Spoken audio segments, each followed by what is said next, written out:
Discurso sobre a servidão voluntária. Étienne de La Boétie. Palavras iniciais. Étienne de La Boétie morreu aos 33 anos de idade, em 1563. Deixou sonetos, traduções de Xenofonte e Plutarco e o discurso sobre a servidão voluntária, o primeiro e um dos mais vibrantes hinos à liberdade dentre os que já se escreveram.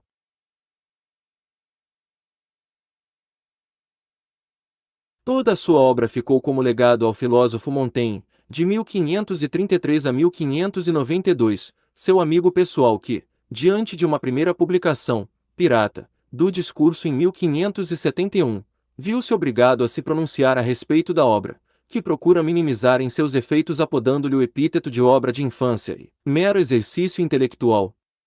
Montaigne, com todo o seu inegável brilho intelectual, era um homem do Estado e disso não escapava.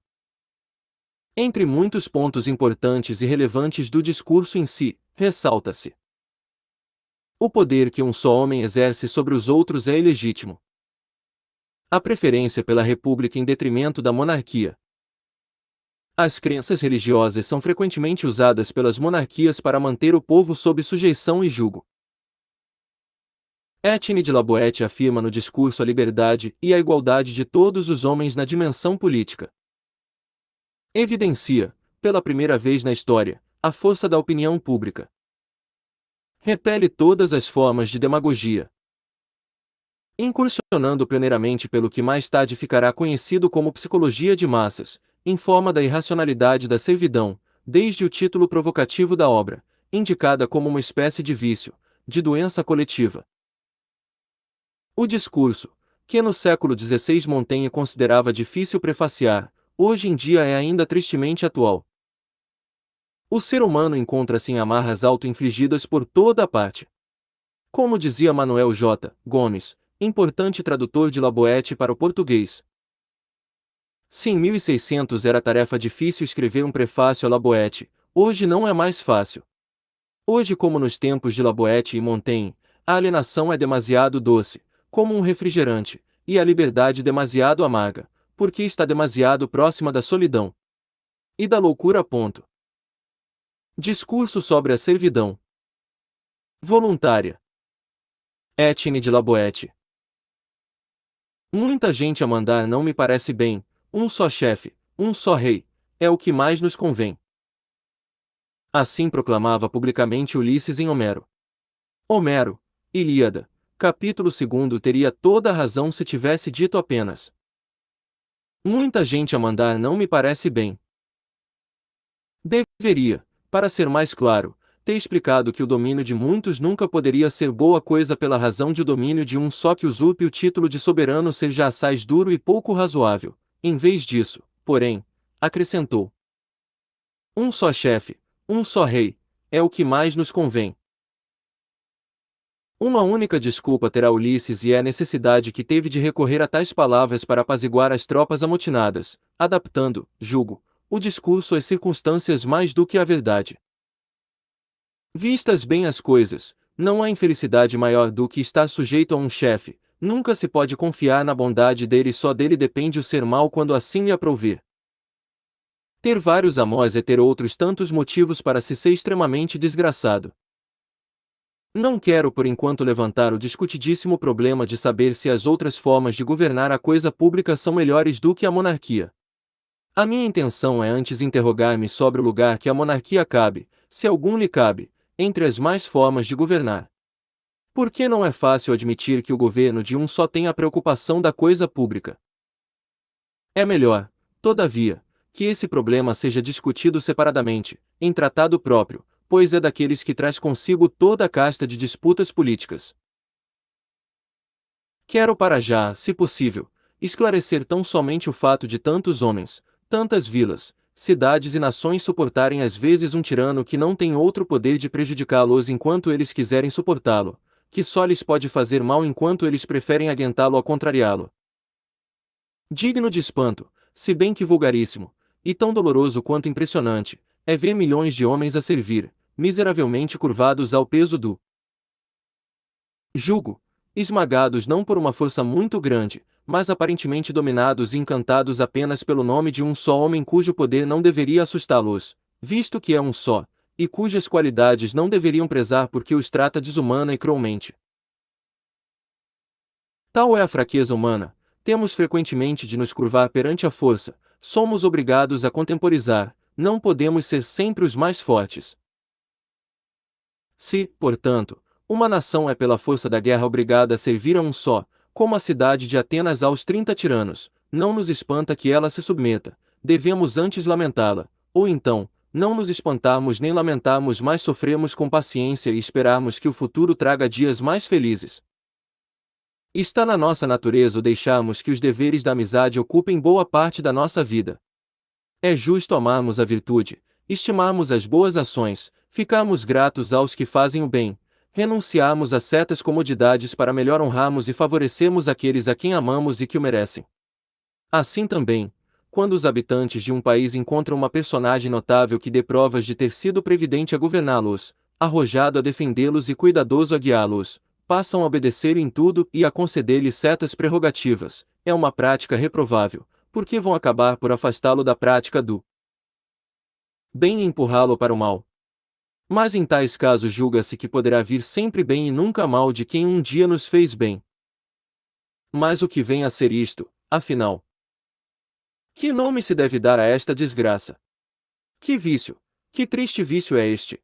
Um número infinito de pessoas não a obedecer, mas a servir, não governadas mas tiranizadas, sem bens, sem paz, sem vida que possam chamar sua. Suportar a pilhagem, as luxúrias, as crueldades, não de um exército, não de uma horda de bárbaros, contra os quais dariam o sangue e a vida, mas de um só. Não de um Hércules ou de um Sansão, mas de um só indivíduo, que muitas vezes é o mais covarde e mulherengo de toda a nação, acostumado não tanto à poeira das batalhas como à areia dos torneios, menos dotado para comandar homens do que para ser escravo de mulheres. Chamaremos a isto covardia. Temos o direito de afirmar que todos os que assim servem são uns míseros covardes.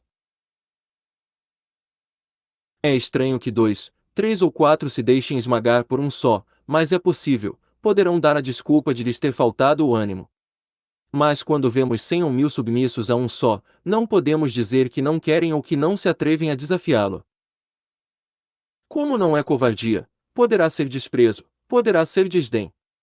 Quando vemos não já 100, não já 1000 homens, mas 100 países, 1000 cidades e 1 milhão de homens submeterem-se a um só, todos eles servos e escravos, mesmo os mais favorecidos, que nome é que isto merece? Covardia. Ora, todos os vícios têm naturalmente um limite além do qual não podem passar. 2 podem ter medo de um, ou até mesmo 10, mas se 1000 homens, se 1 milhão deles, se 1000 cidades não se defendem de um só, não pode ser por covardia. A covardia não vai tão longe, da mesma forma que a valentia também tem os seus limites. Um só não escala uma fortaleza, não defronta um exército, não conquista um reino. Que vício monstruoso então é este que sequer merece o nome vil de covardia? Que a natureza nega ter criado, a que a língua se recusa a nomear. Disponham-se de um lado 50 homens armados e outros tantos de outro lado, ponham-se em ordem de batalha, prontos para o combate, sendo uns livres e lutando pela liberdade, enquanto os outros tentam arrebatá-la dos primeiros. A quais deles, por conjectura, se atribui a vitória? Quais deles irão para a luta com maior entusiasmo? Os que, em recompensa deste trabalho receberão o prêmio de conservar a liberdade ou os que, dos golpes que derem ou receberem, esperam tão somente a servidão? Os primeiros têm constantemente diante dos olhos a felicidade de sua vida passada, a esperança de no porvir a poderem conservar. Preocupa-os menos o que têm de sofrer no decurso da batalha do que tudo o que vão ter de suportar eles, os filhos e toda a posteridade. Os outros nada têm que os anime, a não ser um pouco de cobiça que é insuficiente para protegê-los do perigo e tão pouco ardente que não tardará a extinguir-se logo que derramem as primeiras gotas de sangue. Nas muito famosas batalhas de Milcíades, Leônidas e Temístocles, travadas há já 2000 anos e que permanecem tão frescas na memória dos livros e dos homens como se tivessem acontecido ontem, nessas batalhas travadas na Grécia para bem da Grécia e exemplo do mundo inteiro, donde terá vindo aos gregos escassos não digo poder mas o ânimo para se oporem à força de navios tão numerosos que mal cabiam no mar. E para desbaratarem nações tão numerosas que em toda a amada grega não se achariam soldados que chegassem para preencherem, se tal fosse mister, os postos de comandantes desses navios. É que, em boa verdade, o que estava em causa nesses dias gloriosos não era tanto a luta entre gregos e persas como a vitória da liberdade sobre a dominação, da razão sobre a cupidez. Quantos prodígios temos ouvido contar sobre a valentia que a liberdade põe no coração dos que a defendem? Mas o que acontece afinal em todos os países, com todos os homens, todos os dias? Quem, só de ouvir contar, sem o ter visto, acreditaria que um único homem tenha logrado esmagar 1000 cidades, privando-as da liberdade? Se casos tais acontecessem apenas em países remotos e outros nolos contassem, quem não diria que era tudo invenção e impostura? Ora, o mais espantoso é sabermos que nem sequer é preciso combater esse tirano, não é preciso defendermos-nos dele. Ele será destruído no dia em que o país se recuse a servi-lo. Não é necessário tirar-lhe nada, basta que ninguém lhe dê coisa alguma. Não é preciso que o país faça coisa alguma em favor de si próprio, basta que não faça nada contra si próprio. São, pois, os povos que se deixam oprimir, que tudo fazem para serem esmagados, pois deixariam de ser no dia em que deixassem de servir. É o povo que se escraviza, que se decapita. Que, podendo escolher entre ser livre e ser escravo, se decide pela falta de liberdade e prefere o jugo, é ele que aceita o seu mal, que o procura por todos os meios. Se fosse difícil recuperar a liberdade perdida, eu não insistiria mais, haverá coisa que o homem deva desejar com mais ardor do que o retorno à sua condição natural, deixar, digamos, a condição de animar e voltar a ser homem. Mas não é essa ousadia o que eu exijo dele, limito-me a não lhe permitir que ele prefira não sei que segurança a uma vida livre. Que mais é preciso para possuir a liberdade do que simplesmente desejá-la? Se basta um ato de vontade, se basta desejá-la, que nação há que a considere assim tão difícil? Como pode alguém, por falta de querer, perder um bem que deveria ser resgatado a preço de sangue? Um bem que, uma vez perdido, torna, para as pessoas honradas, a vida aborrecida e a morte salutar.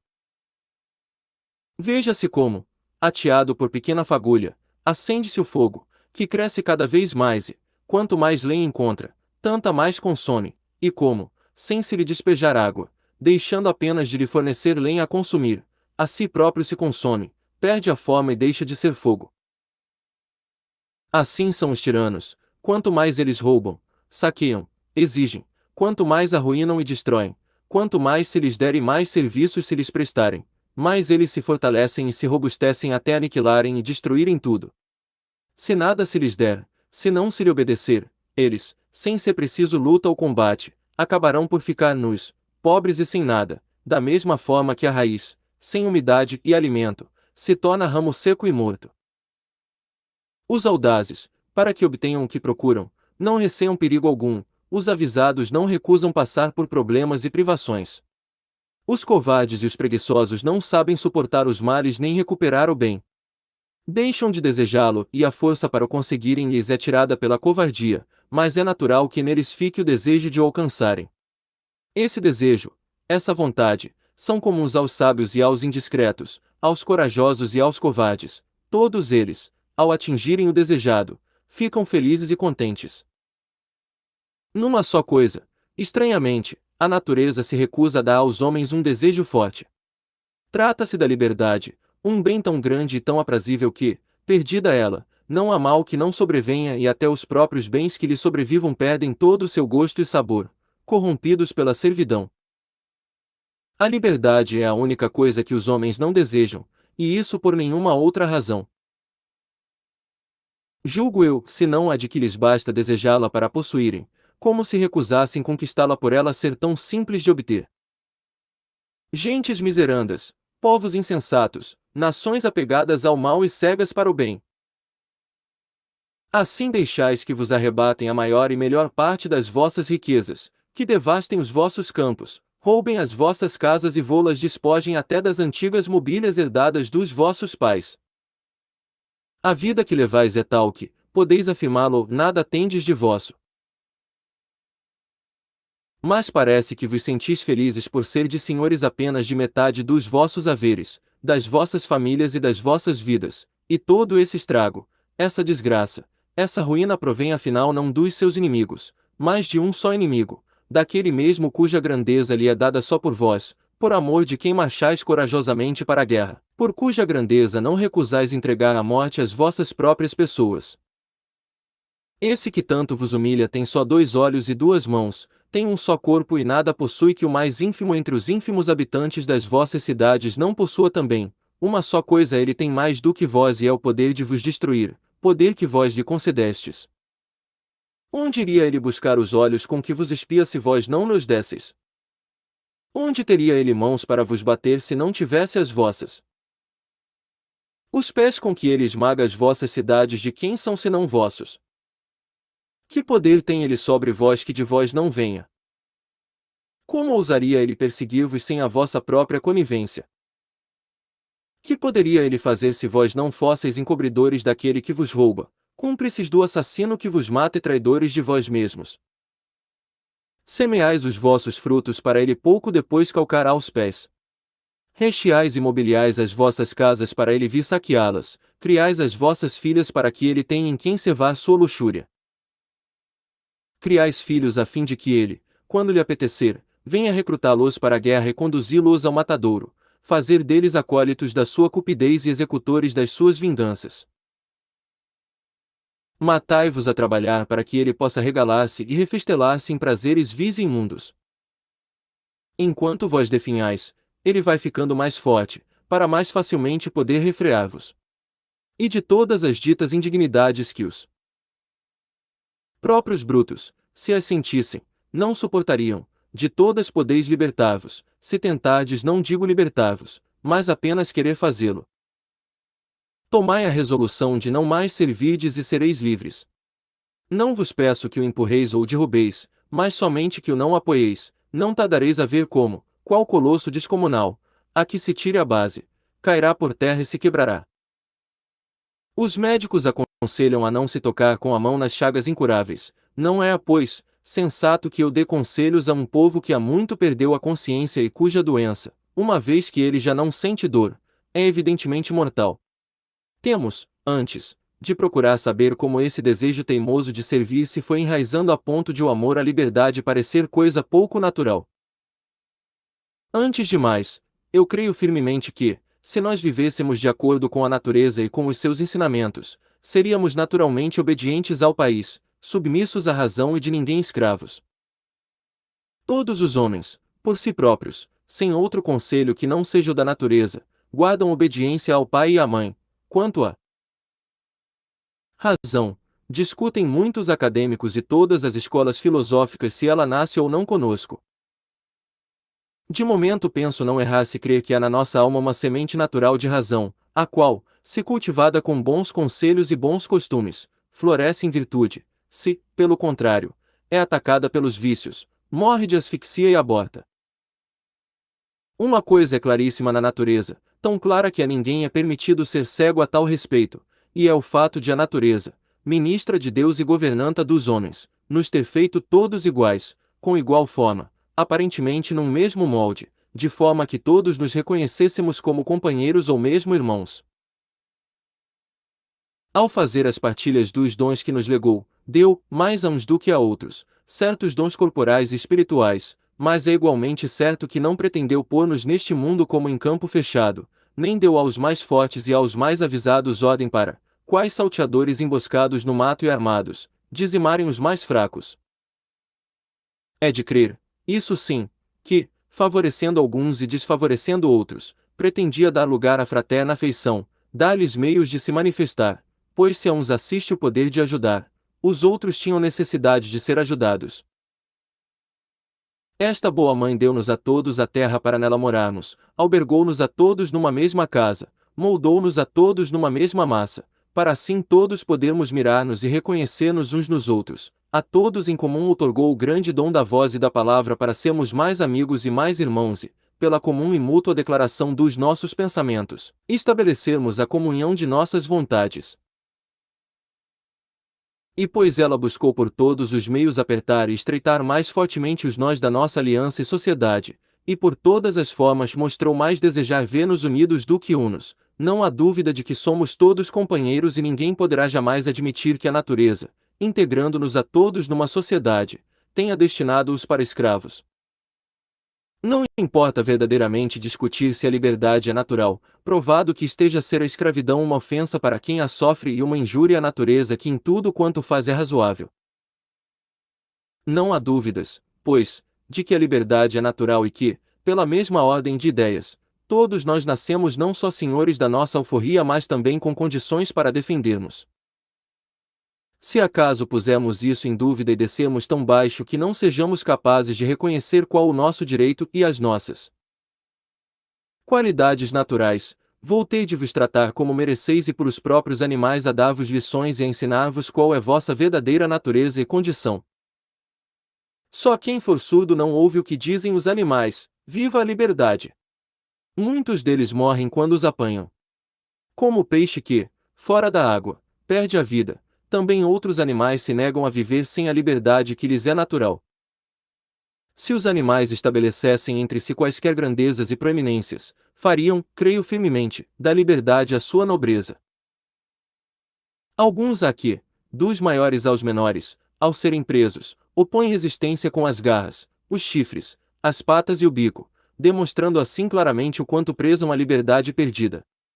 E uma vez no cativeiro, dão evidentes sinais do conhecimento que têm da sua desgraça e deixam ver perfeitamente que se sentem mais mortos do que vivos, continuando a viver mais para lamentarem a liberdade perdida do que por lhes agradar a servidão. O que quer dizer o elefante que, depois de se defender até mais não poder, sentindo-se impotente e prestes a ser apanhado, espeta as presas nas árvores e as quebra, assim mostrando o grande desejo que tem de continuar livre como nasceu. Assim dá a entender que deseja negociar com os caçadores, dando-lhes os dentes para que o soltem, entregando-lhes o marfim em penhor da liberdade.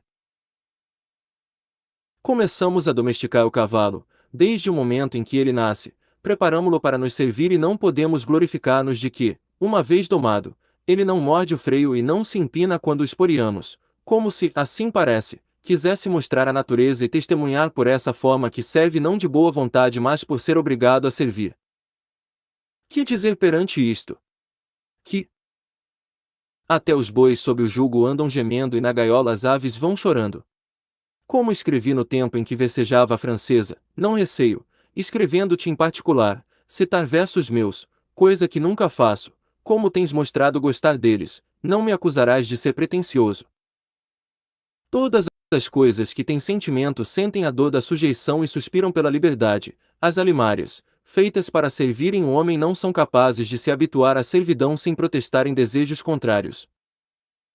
A que azar, pois, se deverá que o homem, livre por natureza, tenha perdido a memória da sua condição e o desejo de a ela regressar. Há três espécies de tiranos. Refiro-me aos maus príncipes. Chegam uns ao poder por eleição do povo, outros por força das armas, outros sucedendo aos da sua raça. Os que chegam ao poder pelo direito da guerra portam-se como quem pisa a terra conquistada. Os que nascem reis, as mais das vezes, não são melhores, nascidos e criados no sangue da tirania, tratam os povos em quem mandam como se fossem seus servos hereditários. Consoante a compleição a que são mais atreitos, ávaros ou pródigos, assim fazem do reino o que fazem com outra herança qualquer. Aquele a quem o povo deu o Estado deveria ser mais suportável, e sê-lo-ia a meu ver, se, desde o momento em que se vê colocado em altos postos e tomando gosto à chamada grandeza, não decidisse ocupá-los para todo o sempre. O que geralmente acontece é tudo fazerem para transmitirem aos filhos o poder que o povo lhes concedeu. E, tão depressa tomam essa decisão, por estranho que pareça, ultrapassam em vício e até em crueldade os outros tiranos, para conservarem a nova tirania, não acham melhor meio do que aumentar a servidão e afastar tanto dos súditos a ideia de liberdade que eles, tendo embora a memória fresca, começam a esquecer-se dela. Assim, para dizer toda a verdade, encontro entre eles alguma diferença, mas não vejo por onde escolher. Sendo diversos os modos de alcançar o poder, a forma de reinar é sempre idêntica. Os eleitos procedem como quem doma touros, os conquistadores como quem se assenhoreia de uma presa que tem direito, os sucessores como quem lida com escravos naturais. Se acaso hoje nascesse um povo completamente novo, que não estivesse acostumado à sujeição nem soubesse o que é a liberdade, que ignorasse tudo sobre uma e outra coisa, incluindo os nomes, e se lhe fosse dado a escolher entre o ser sujeito ou viver a liberdade, qual seria a escolha desse povo?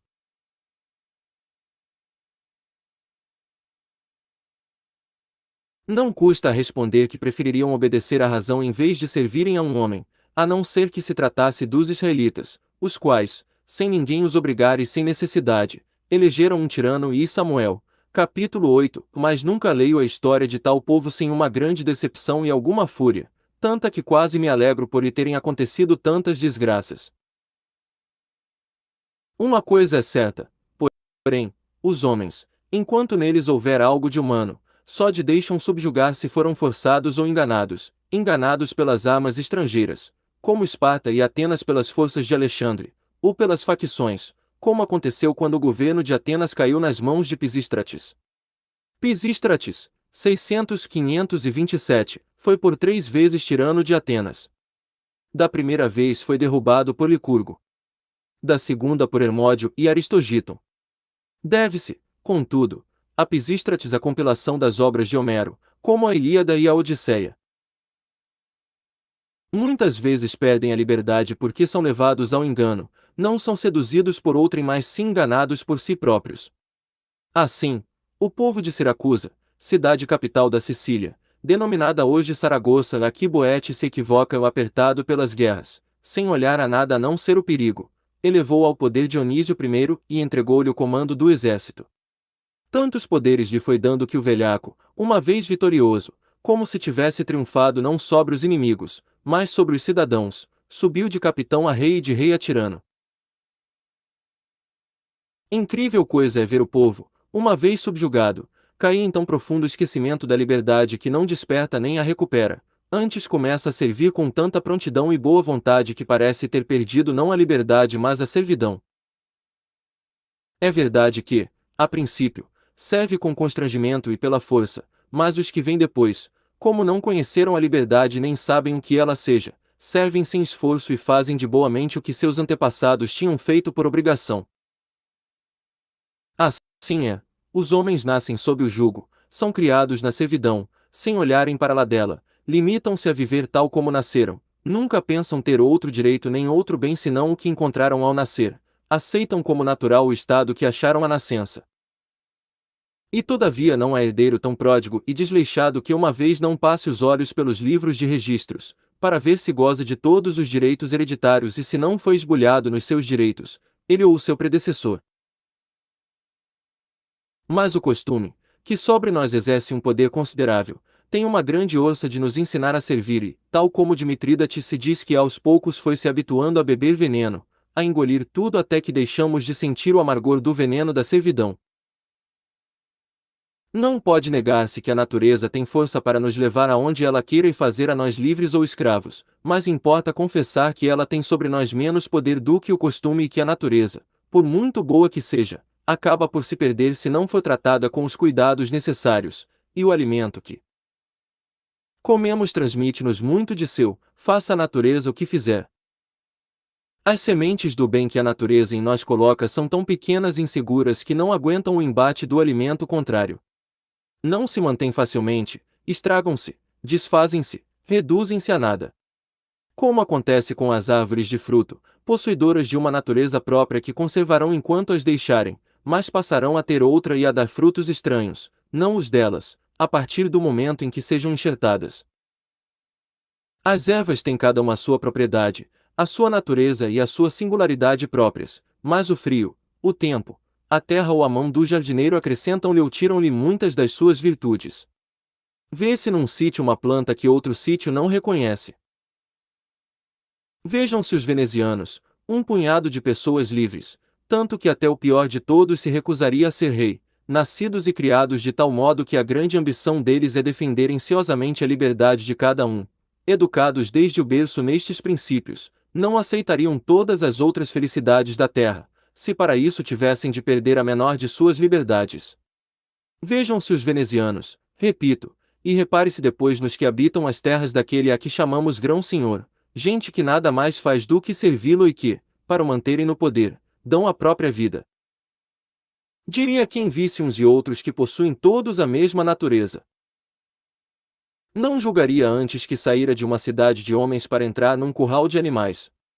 Licurgo, reformador de Esparta, criará, disse, 2 cães que eram irmãos, alimentados com o mesmo leite, um deles habituado a ficar na cozinha e o outro acostumado a correr pelo campo, ao som da trompa e da corneta, querendo mostrar ao povo lacedemônio que os homens são o que a educação faz de cada um. Colocou os 2 cães no meio da praça, no meio deles, uma sopa e uma lebre. Um correu para o prato e o outro para a lebre. Muito embora, disse ele, fossem irmãos. Lembrarei com prazer um dito dos favoritos de Xerxes, senhor da Pérsia, a respeito dos espartanos.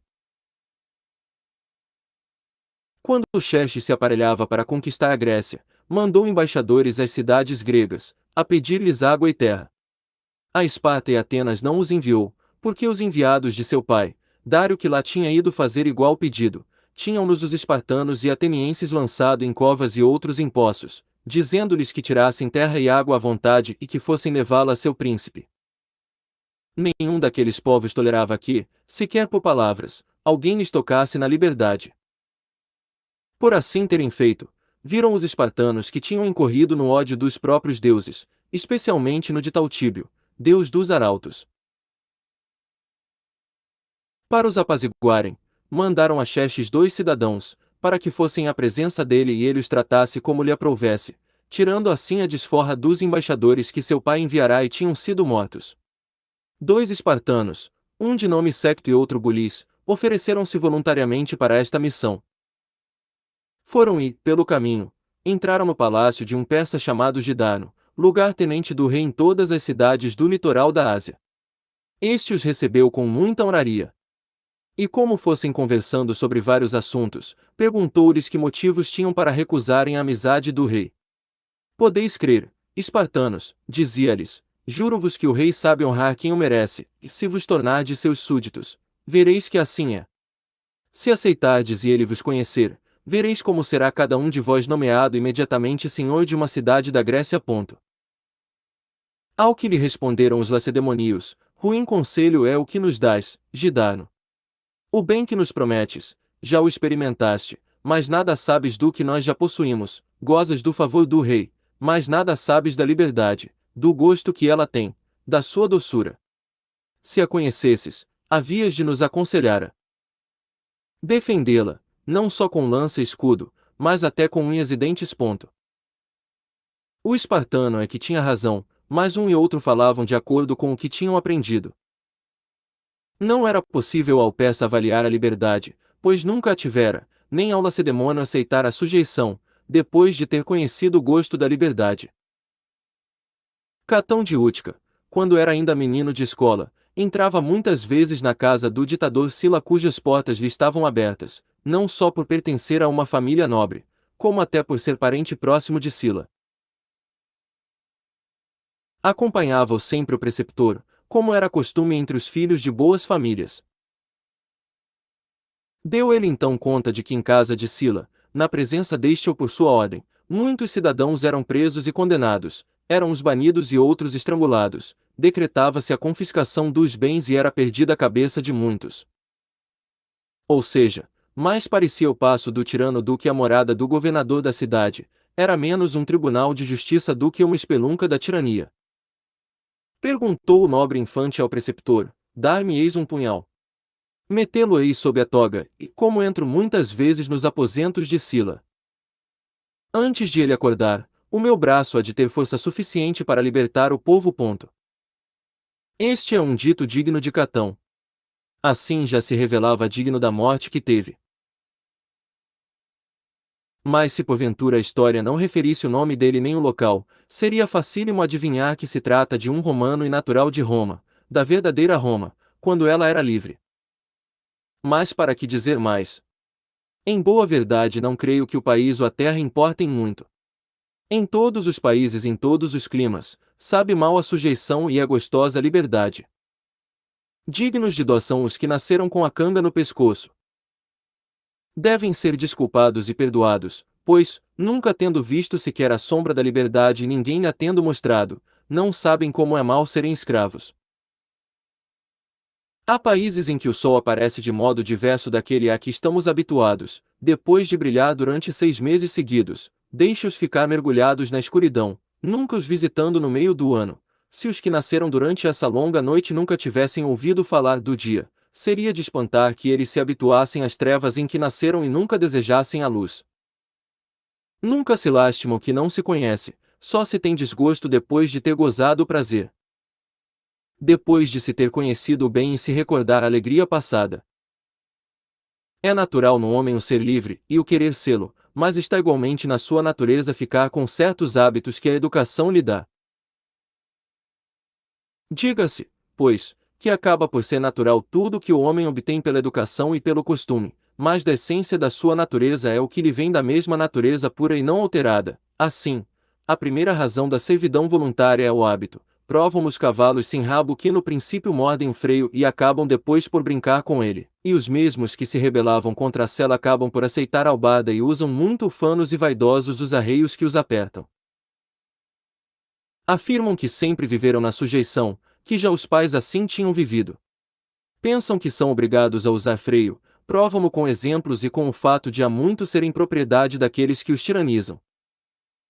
Mas a verdade é que os anos não dão o direito de se praticar o mal, antes agravam a injúria. Sempre haverá umas poucas almas melhor nascidas do que outras, que sentem o peso do jugo e não evitam sacudi-lo, almas que nunca se acostumam à sujeição e que, à imitação de Ulisses, o qual por mar e terra procurava avistar o fumo de sua casa, nunca se esquecem dos seus privilégios naturais, nem dos antepassados e de sua antiga condição. São esses dotados de claro entendimento e espírito clarividente, não se limitam, como o vulgo, a olhar só para o que tem adiante dos pés, olham também para trás e para frente, estudando bem as coisas passadas, conhecem melhor o futuro e o presente. Além de terem um espírito bem formado, tudo fazem para aperfeiçoá-lo pelo estudo e pelo saber. Esses, ainda quando a liberdade se perdesse por completo e desaparecesse para sempre do mundo, não deixariam de imaginá-la, de senti-la e saborear. Para eles, a servidão, por muito bem disfarçada que lhes aparecesse, nunca seria coisa boa. O grão-turco teve perfeita consciência de que os livros e a doutrina, mais do que qualquer outra coisa, dão aos homens a capacidade de se conhecerem e de odiarem a tirania. Sabe-se que nas suas terras não há mais sábios do que os que lhe convém a ele. Acontece que o zelo e a dedicação dos que, apesar de tudo, prezam a liberdade, não têm efeito algum, pois, mesmo que sejam em grande número, não se podem conhecer uns aos outros. A tirania subtrai-lhes toda e qualquer liberdade de agir, de falar e quase de pensar. Tem de guardar só para eles as suas fantasias. Razão tinha Momo para zombar, quando censurou o homem forjado por Vulcano, por não lhe ter feito no coração uma janela através da qual pudessem ser vistos os seus pensamentos. É sabido que Brutus e Cássio, ao planejarem a libertação de Roma, ou antes, do mundo inteiro, não quiseram que Cícero, o maior zelador do bem público, entrasse na conspiração, julgaram que tinha um coração demasiado débil para tal façanha, confiavam na vontade dele, mas não estavam muito seguros da sua coragem. Quem estudar os efeitos da antiguidade e as velhas crônicas descobrirá que, vendo-se o país mal governado e maltratado, e tomando-se a decisão firme de libertá-lo, poucos ou nenhum deixaram de consegui-lo, tiveram nisso a ajuda da própria liberdade, ansiosa por renascer. Harmódio, Aristogiton, Trasíbulo, Brutus o Velho, Valério e Dion executaram cabalmente o que valorosamente planejaram. Em casos assim, a sorte quase nunca falta a quem quer o bem. O jovem Brutus e Cássio derrubaram a servidão e repuseram a liberdade, tendo por isso morrido, mas não desonorosamente. Desonroso seria dizer que foi desonrosa a vida ou a morte desses jovens. Tristeza e desgraça foram a ruína da república que viria a ser enterrada com eles. As conjuras que depois houve contra os imperadores romanos foram todas atos de gente ambiciosa e não devemos lamentar as derrotas que sofreram. Era evidente que não queriam derrubar mas arruinar a coroa, pretendiam expulsar o tirano e manter a tirania. Não é para mim desejável que eles tivessem triunfado e apraz-me que, pelo exemplo, tenham mostrado como não se deve abusar do sagrado nome da liberdade para levar a cabo ruins empreendimentos. Mas, voltando ao assunto principal de que me afastei, a primeira razão que leva os homens a servirem de boamente é o terem nascidos e sido criados na servidão. A esta soma-se outra que é de, sob a tirania, os homens se tornarem covardes e efeminados. Nisso concordo com Hipócrates, pai da medicina, que assim afirmou e escreveu num de seus livros, intitulado Das Doenças. Este homem tinha o coração no lugar e bem o demonstrou quando o rei quis atraí-lo para junto de si, com muitas dádivas e oferendas. Respondeu-lhe francamente que teria muitos escrúpulos em tratar e curar os bárbaros que queriam matar os gregos e de pôr a sua arte a serviço de um rei que pretendia escravizar a Grécia. A carta que lhe mandou pode ainda hoje ver-se entre as suas outras obras e constituirá para todo sempre uma prova do seu bom coração e de sua natureza nobre. Com a perda da liberdade, perde-se imediatamente a valentia. As pessoas escravizadas não mostram no combate qualquer ousadia ou intrepidez. Vão para o castigo como que manietadas e entorpecidas, como quem vai cumprir uma obrigação. E não sentem arder no coração o fogo da liberdade que faz desprezar o perigo e dá ganas de comprar com a morte, ao lado dos companheiros, a honra da glória.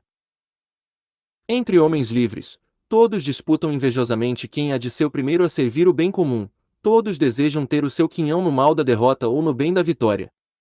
Mas as pessoas escravizadas, além desta falta de valor na guerra, perdem também a energia em todo o resto, têm o coração abatido e mole e não são capazes de grandes ações. Os tiranos o sabem. À vista deste vício, tudo fazem para piorá-lo. Xenofonte, historiador grave da melhor cepa entre os gregos, em um livro fez Simonides falar com Hierão, rei de Siracusa, sobre as misérias dos tiranos. É um livro eivado de bons costumes e graves argumentos e, a meu ver, escrito com muita graça.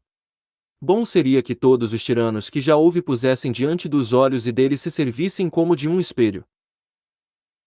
Não creio que deixassem de ver nele todas as suas verrugas e não se envergonhassem de todas as suas manchas.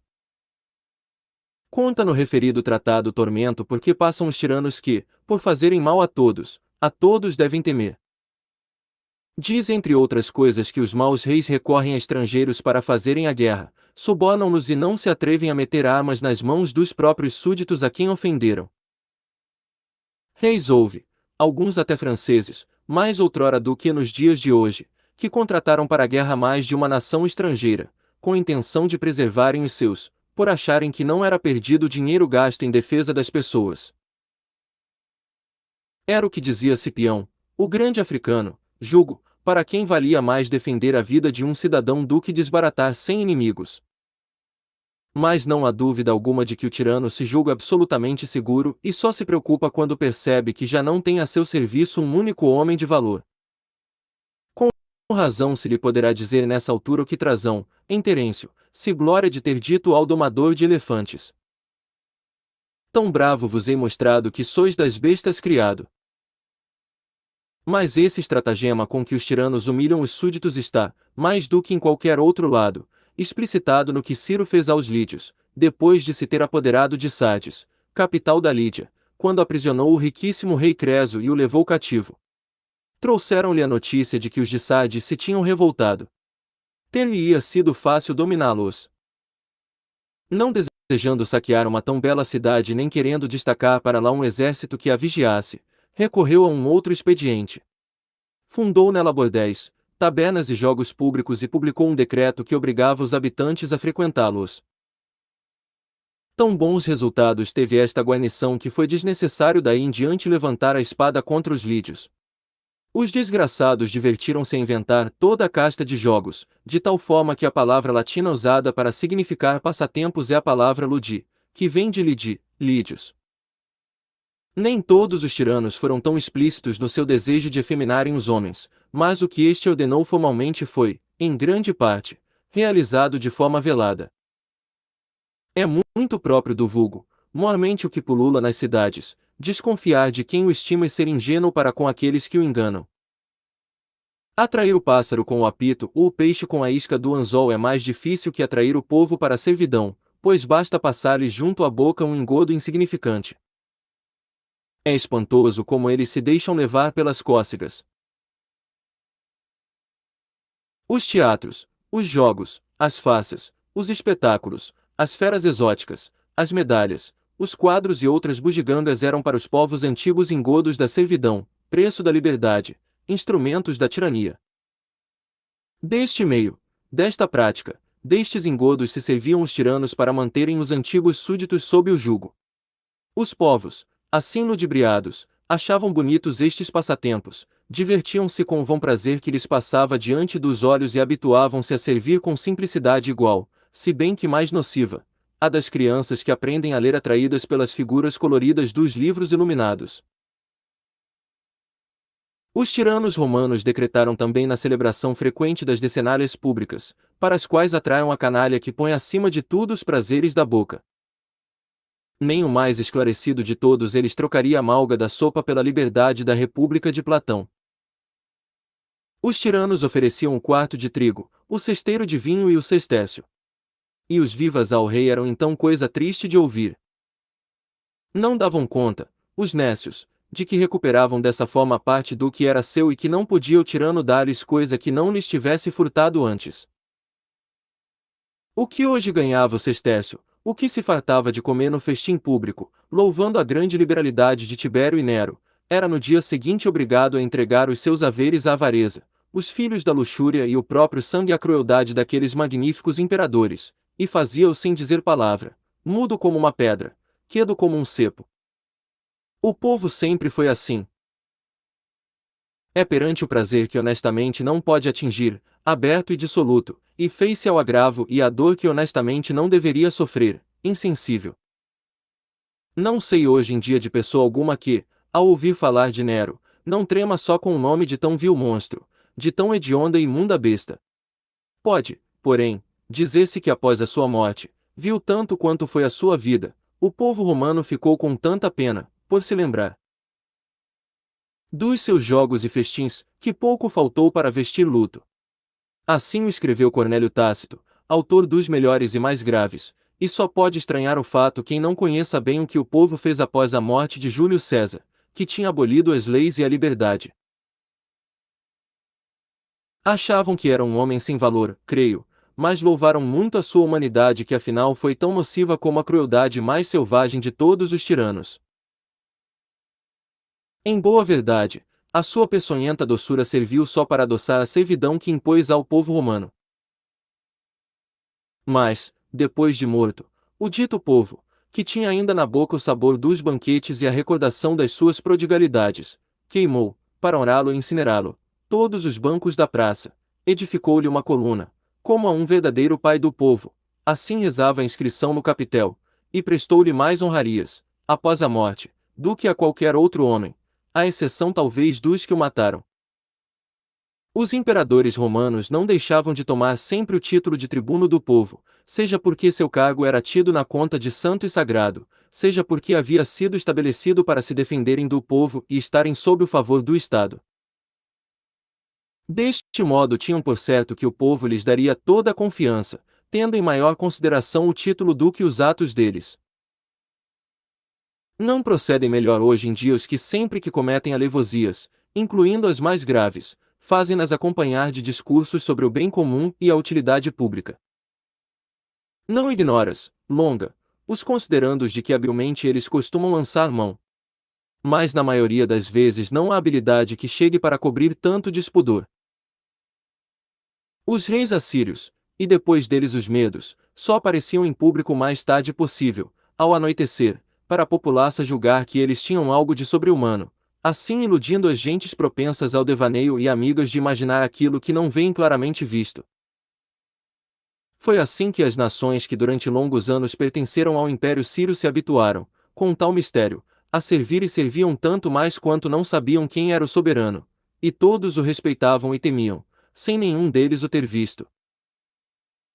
Os primeiros reis do Egito, esses nunca se mostravam em público sem levarem um ramo ou uma luz na cabeça e mascaravam-se como saltimbancos, coisa tão estranha de ver que os súditos se enchiam de respeito e veneração por eles, e havia gente tão doida e tão submissa que se prestava a tal comédia em vez de com ela se rir.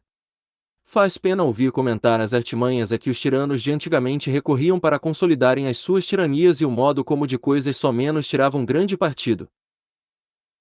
Tinham compreendido ser possível fazerem o que quisessem de um povo que se deixava apanhar na rede, por muito frágil que ela fosse, um povo tão fácil de enganar e submeter que quanto mais deles zombavam mais se rebaixava. E que direi daquela outra patranha a que os povos antigos sempre deram grande crédito? Acreditaram, de fato, que o dedo grande do pé de Pirro, rei dos Epirotas, fazia milagres e curava as doenças do baço.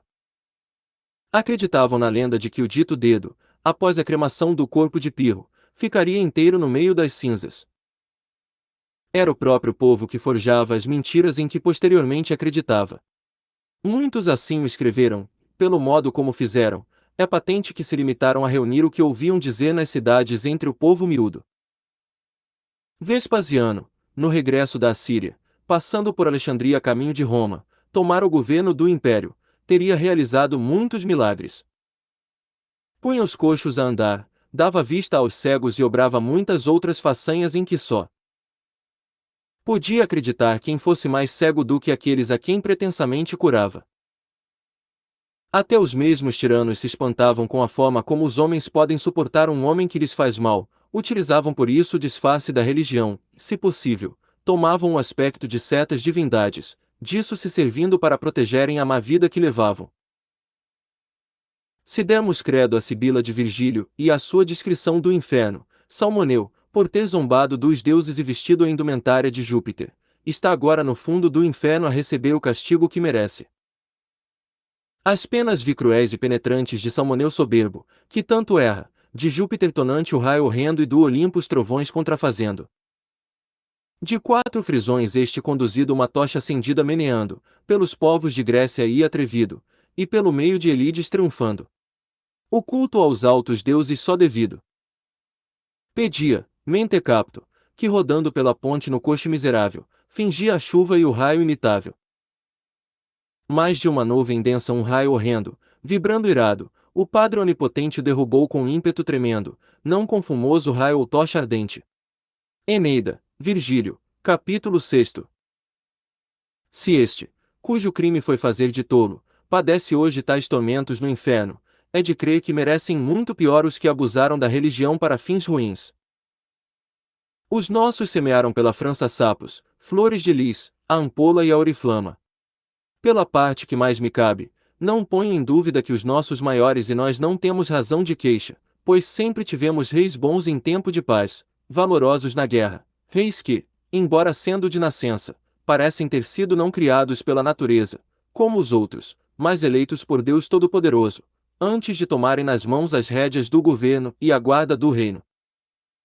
Ainda que assim não fosse, não poria em dúvida a verdade contada pelas nossas histórias. Nem as discutiria com vistas a rebaixar a nossa bela nação e deslustrar a nossa poesia francesa, a qual, mais do que remoçada, está hoje completamente renovada graças aos nossos Ronsard, Baif e Dubella, que fizeram evoluir a nossa língua a pontos, ouso esperá-lo, de os gregos e latinos não serem em nada superiores, a não ser quiçá no direito de antiguidade. E seria da minha parte grande ofensa à nossa métrica, uso de boamente a palavra e não me desagrada, que, tornada embora por muitos mecânica, tem muita gente capaz de enobrecê-la e de restituí-la à sua honra primitiva, seria, digo, grande ofensa, subtrair-lhe os belos contos do rei Clovis, nos quais julgo ver despontar fácil e elegantemente a veia do nosso Ronsard e da sua Francíada. Presinto o seu alcance, reconheço-lhe a graça e finura de espírito. Tem arte para fazer da oriflama o que os romanos fizeram das ancilas, como diz Virgílio, e os escudos do céu jazendo em terra. Erguerá a nossa ampola tanto quanto os atenienses o cesto de Eríctono, e as nossas armas serão faladas tanto quanto foi a oliveira que ainda hoje se encontra na torre de Minerva. Seria de fato ultrajante renegar os nossos livros e desdizer os nossos poetas. Mas voltando ao assunto de que sem querer me afastei, quem mais do que os tiranos tem conseguido para sua segurança, habituar o povo não só à obediência e à servidão, mas até à devoção. Tudo, pois, o que até aqui disse sobre o hábito de as pessoas serem voluntariamente escravas aplica-se apenas às relações entre os tiranos e à raia miúda e embrutecida. Passarei agora a um ponto que, a meu ver, constitui o segredo e a mola da dominação, o apoio e o alicerce da tirania. Quem pensar que as alabardas dos guardas e das sentinelas protegem o tirano, está, na minha opinião, muito enganado. Usam-nos, creio, mais por formalidade e como espantalho do que por lhes merecerem a confiança. Os arqueiros vedam a entrada no paço aos pouco hábeis, aos que não têm meios, não aos bem-armados e aos façanhudos.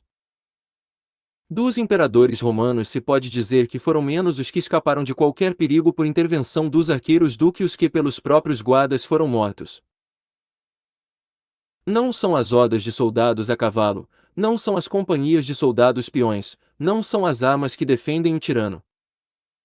Parece à primeira vista incrível, mas é a verdade. São sempre 4 ou 5 os que estão no segredo do tirano, são esses 4 ou 5 que sujeitam o povo à servidão.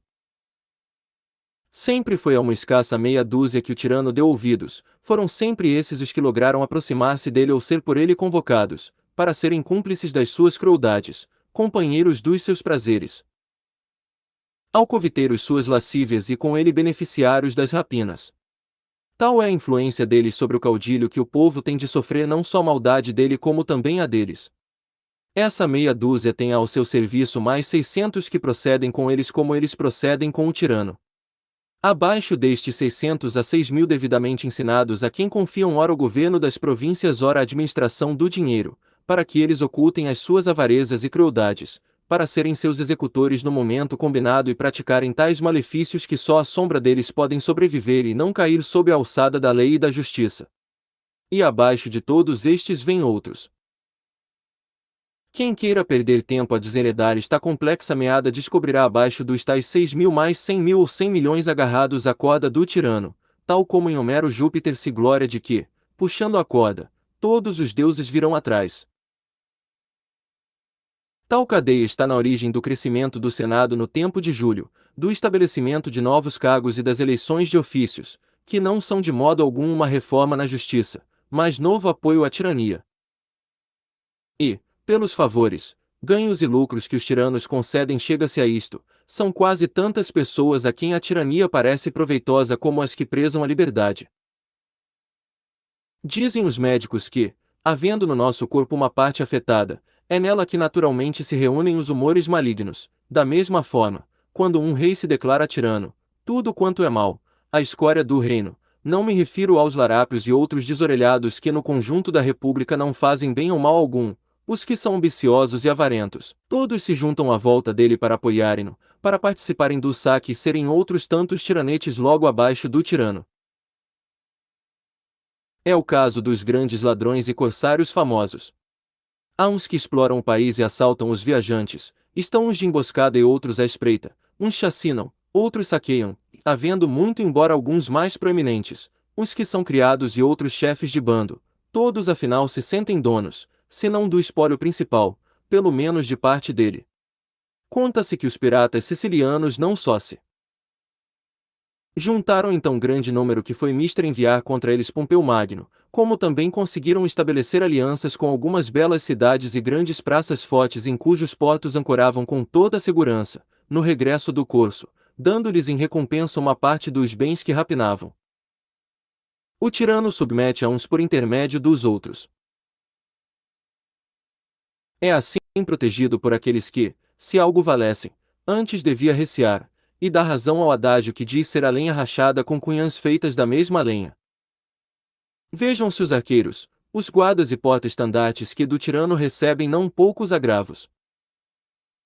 Mas os desgraçados, banidos por Deus e pelos homens, suportam de boa mente o mal e descarregam depois esse mal não naquele que os maltrata, mas nos que são como ele maltratados e não têm defesa.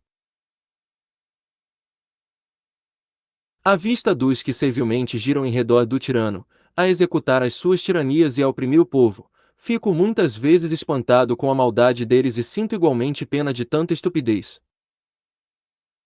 Porque, em boa verdade, o que fazem eles, ao acercarem-se do tirano, se não afastarem-se da liberdade, darem, por assim dizer, ambas as mãos à servidão e abraçarem a escravatura? Ponham eles algum freio à ambição, renunciem um pouco à avareza, olhem depois para si próprios, vejam-se bem e perceberão claramente que os camponeses, os servos que eles espezinham e tratam como escravos são em comparação com eles, livres e felizes. O camponês e o artesão, embora servos, limitam-se a fazer o que lhes mandam e, feito isso, ficam quites. Os que giram em volta do tirano e mendigam seus favores, não se poderão limitar a fazer o que ele diz, têm de pensar o que ele deseja, muitas vezes, para ele se dar por satisfeito, têm de lhe adivinhar os pensamentos. Não basta que lhe obedeçam, têm de lhe fazer todas as vontades, têm de se matar de trabalhar nos negócios dele, de ter os gostos que ele tem, de renunciar à sua própria pessoa e de se despojar do que a natureza lhes deu. Têm de se acautelar com o que dizem, com as mínimas palavras, os mínimos gestos, com o modo como olham, não têm olhos, nem pés, nem mãos, têm de consagrar tudo ao trabalho de espiar a vontade e descobrir os pensamentos do tirano. Será isto viver feliz? Será isto vida? Haverá no mundo coisa mais insuportável do que isto?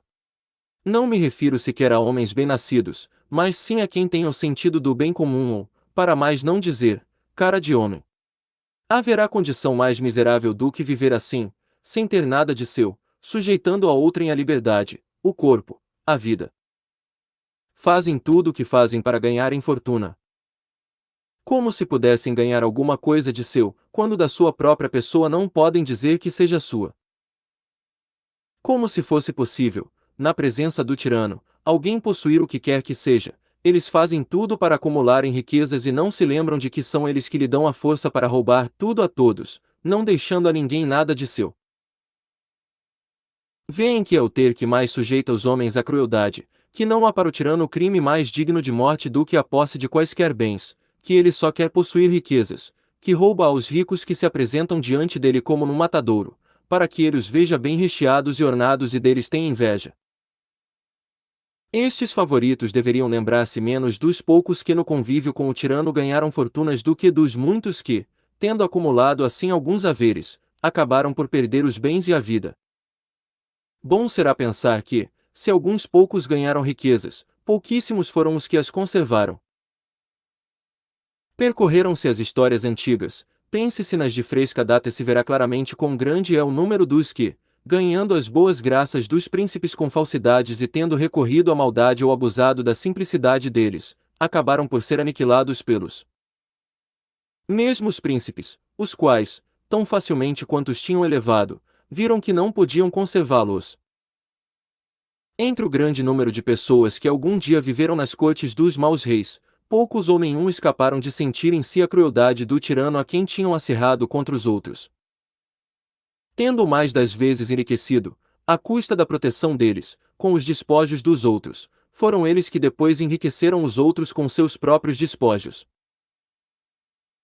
As próprias pessoas de bem, se acaso as há ao redor do tirano e gozam das suas graças, enquanto nelas brilha a virtude e a integridade, que, vistas de perto, até aos maus inspiram respeito, essas pessoas de bem não ficarão muito tempo sem perceber o mal que os outros sofrem e aprenderão às suas custas os malefícios da tirania. Sêneca, Burro, Trásias, esse trio de pessoas de bem que tiveram a pouca sorte de viver perto do tirano e a missão de tratar dos seus negócios, foram todos por ele estimados e benquistos. Um deles fora seu preceptor e tinha como penhor da amizade e educação que lhe dera. Ora, todos eles testemunharam pela sua morte cruel quão pouca confiança merecem os tiranos. Que amizade, afinal, pode esperar-se daquele cujo coração é tão duro que odeia próprio reino que em tudo lhe obedece? Que, por não conseguir fazer-se amar, se empobrece e destrói seu império. Poderá dizer-se que todos os que referi, incorreram em grandes desgraças, por terem sido virtuosos, mas olhemos também para o resto do séquito do tirano e veremos que todos quantos obtiveram os seus favores e os mantiveram por maldade acabaram por não durar muito. Onde se ouviu falar de amor mais dedicado, de afeto mais duradouro? Onde é que já se viu homem mais obstinadamente preso a uma mulher do que ele estava a Pompeia, a quem afinal envenenou? Agripina, mãe de Nero, matara o marido Cláudio para pôr o filho no trono. Fez-lhe todas as vontades, não se poupou a trabalhos para lhe agradar. Ora foi esse mesmo filho por ela gerado e feito imperador, foi ele que, depois de muitas vezes, debalde, o tentar, acabou por lhe tirar a vida, e ninguém depois diria que ela não mereceu esse castigo, mas a opinião geral é que devia tê-lo recebido das mãos de outrem e não daquele que lhe infligiu. Onde houve já homem mais fácil de manobrar, mais simples, digamos até mais ingênuo do que o imperador Cláudio? Quem se apaixonou algum dia por uma mulher mais do que ele por Messalina? Nem por isso deixou de entregá-la ao carrasco. A simplicidade é uma crueldade de todos os tiranos, tanto que todos ignoram o que seja praticar o bem. Mas, não sei como, chega sempre o dia em que usam de crueldade para com os que os rodeiam e a pouca inteligência que possuem desperta de imediato. É bem conhecida a palavra daquele que, vendo-a descoberto o colo da mulher amada, sem a qual parecia não poder viver, a acariciou, dizendo: este belo pescoço, logo que eu ordene, pode ser cortado. Por isso é que a maior parte dos antigos tiranos eram geralmente mortos pelos seus favoritos, os quais, uma vez conhecida a natureza da tirania, perdiam toda a fé na vontade do tirano e desconfiavam do seu poder. Assim foi que Domiciano morreu às mãos de Estevão, cômodo assassinado por uma das suas amantes, Antonino por Macrino, e o mesmo aconteceu com quase todos os outros. A verdade é que o tirano nunca é amado nem ama. A amizade é uma palavra sagrada, é uma coisa santa e só pode existir entre pessoas de bem, só se mantém quando a estima mútua, conserva-se não tanto pelos benefícios quanto por uma vida de bondade. O que dá ao amigo a certeza de contar com o amigo é o conhecimento que tem da sua integridade, a forma como corresponde à sua amizade, o seu bom feitio, a fé e a constância. Não cabe amizade onde há crueldade, onde há deslealdade, onde há injustiça. Quando os maus se reúnem, fazem-no para conspirar, não para travarem amizade. Apoiam-se uns aos outros, mas temem-se reciprocamente. Não são amigos, são cúmplices. Ainda que assim não fosse, havia de ser sempre difícil achar num tirano um amor firme. É que, estando ele acima de todos e não tendo companheiros, situa-se para lá de todas as raias da amizade, a qual tem seu alvo na equidade, não aceita a superioridade, antes quer que todos sejam iguais. Por isso é que entre os ladrões reina a maior confiança, no dividir do que roubaram, todos são pares e companheiros e, se não se amam, temem-se pelo menos uns aos outros e não querem, desunindo-se, tornar-se mais fracos. Quanto ao tirano, nem os próprios favoritos podem ter confiança nele, pois aprenderam por si que ele pode tudo, que não há direitos nem deveres a que esteja obrigado, a sua única lei é a sua vontade, não é companheiro de ninguém, antes é senhor de todos. Quão dignos de piedade, portanto, são aqueles que, perante exemplos tão evidentes, fez-se a um perigo tão iminente, não aprendem com o que outros já sofreram.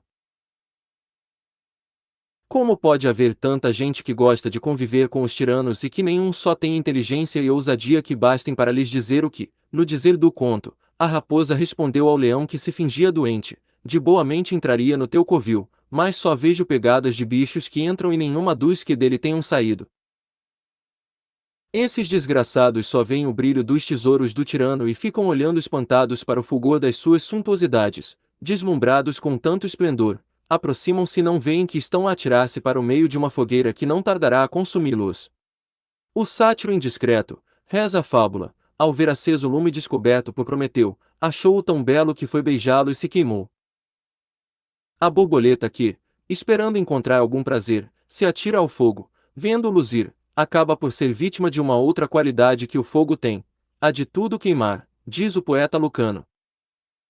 Vamos admitir que os favoritos consigam escapar às mãos daqueles a quem servem. Não escaparão do rei que vier depois.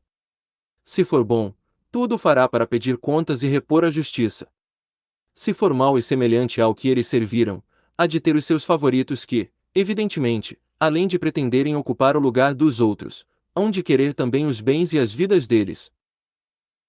Assim sendo, como pode haver alguém que, no meio de tantos perigos, de tanta insegurança, queira ocupar tão desgraçada posição e servir com tal risco tão perigoso amo? Que tormento, que martírio este, Deus meu, viver dia e noite a pensar em ser agradável a alguém, e, ao mesmo tempo, temê-lo mais do que a qualquer homem.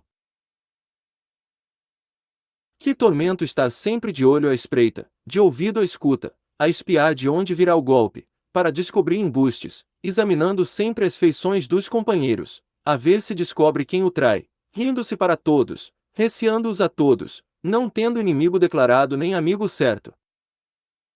Que tormento fazer sempre rosto risonho, tendo o coração transido, não poder mostrar-se contente e não se atrever a ser triste.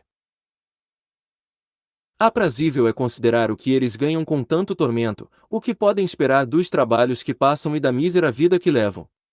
O povo gosta de acusar dos males que sofre.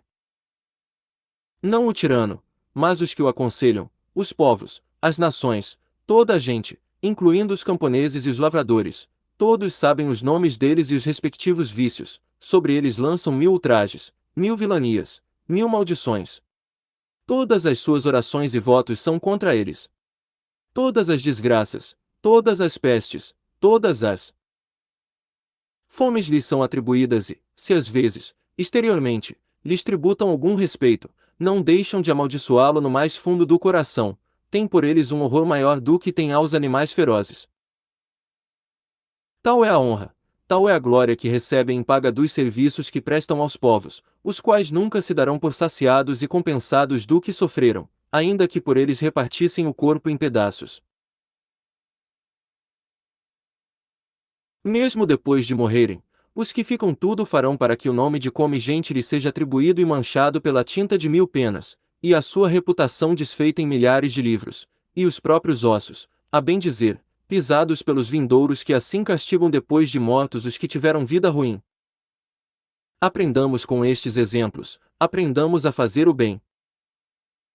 Ergamos os olhos para o céu, seja por amor da nossa honra, seja pelo amor da própria virtude, olhemos para Deus Todo-Poderoso, testemunha certa de nossos atos e justo juiz de nossas faltas. De minha parte, penso, e não me engano, que nada há de mais contrário a um Deus liberal e bondoso, do que a tirania e que ele reserva aos tiranos e seus cúmplices um castigo especial. Asterisco, asterisco, asterisco.